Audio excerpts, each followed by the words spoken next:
All student, आज हम आपको बताएंगे पास्ट कंटिन्यूअस टेंस के बारे में।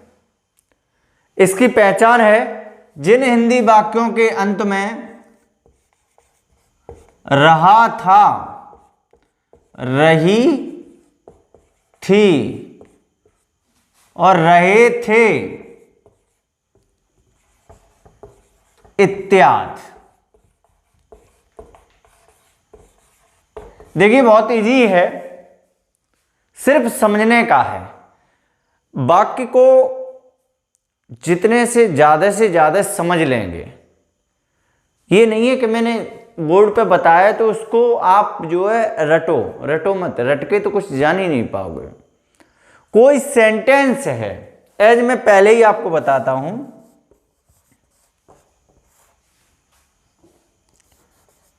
तुम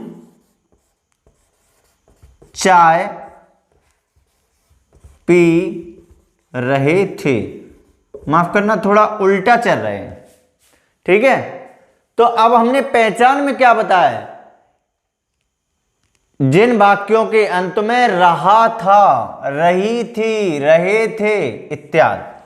अब यहां पे आ जाइए इस टेंस के बारे में। तुम चाय पी रहे थे, तुम चाय पी रहे थे, तो रहे थे और रहे थे।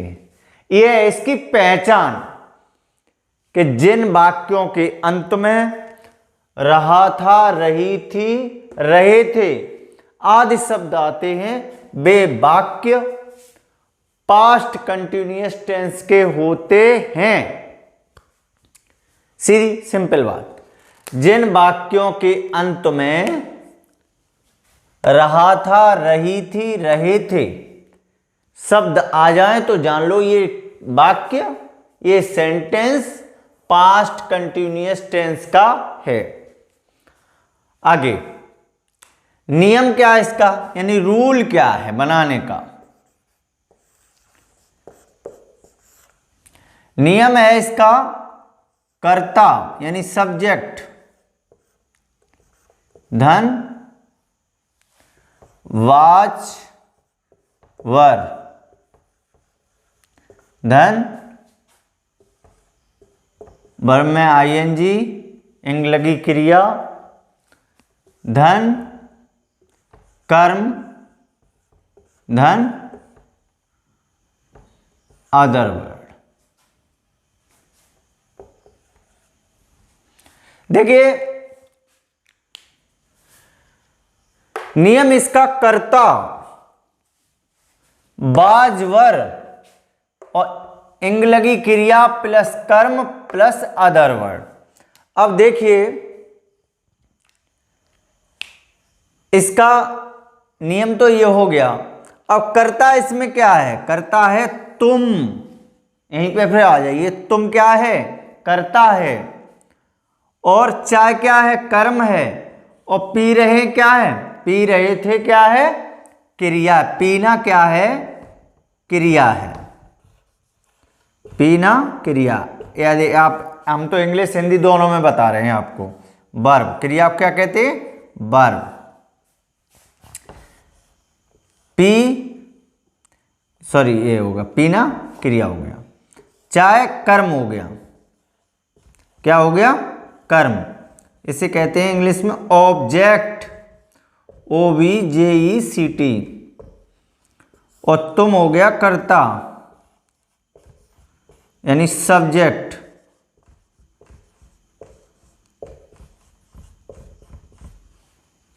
ठीक है ना? तो अब इसका यानी नोट, एक वचन कर्ता के साथ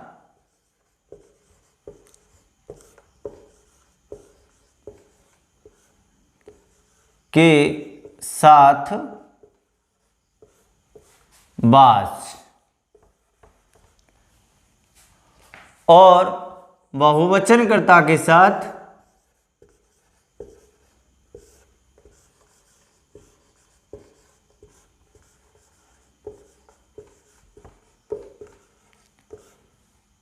बर।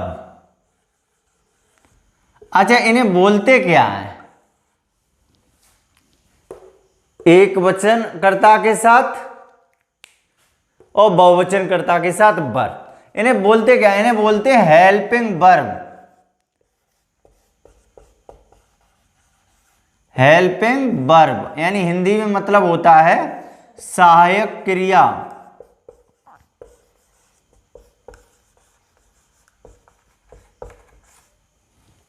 सहायक क्रिया।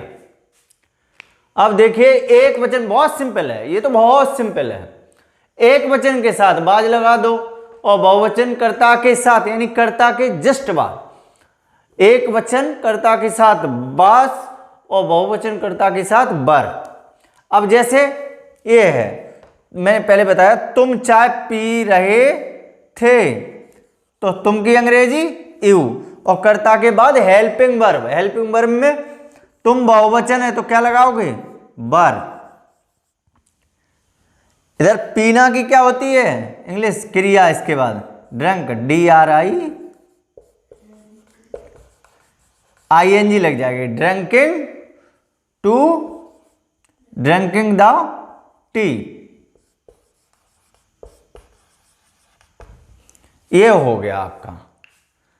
अब जैसे एक वचन बताऊं, मैं खाना खा रहा था। रहा था, देखिए पहचान, रहा था। तो मैं आई एक वचन, इसमें आई के साथ बाज, ईटिंग द फूड। ये हो गया आपका। अब देखिए, फिर से देख लीजिए, पास्ट कंटिन्यूअस टेंस। इसकी पहचान है रहा था, रही थी, रहे थे आदि शब्द आते हैं वे वाक्य पास्ट कंटिन्यूअस टेंस के होते हैं। जिन हिंदी वाक्यों के अंत में रहा था, रही थी, रहे थे इत्यादि वर्ड आते हैं वे वाक्य पास्ट कंटिन्यूअस टेंस के होते हैं। आगे नियम है, सब्जेक्ट प्लस वाजवर प्लस ING लगी क्रिया यानी वर्ब में ING plus object plus other word. एक वचन के साथ, एक वचन कर्ता के साथ यानी नोट, एक वचन कर्ता के साथ बाज और बहुवचन कर्ता के साथ वर का प्रयोग करते हैं। ठीक है। बाज वर्ब क्या है? हेल्पिंग वर्ब है। क्या है? हेल्पिंग वर्ब यानी सहायक क्रिया है। और ये मैंने इसका उदाहरण दिया है।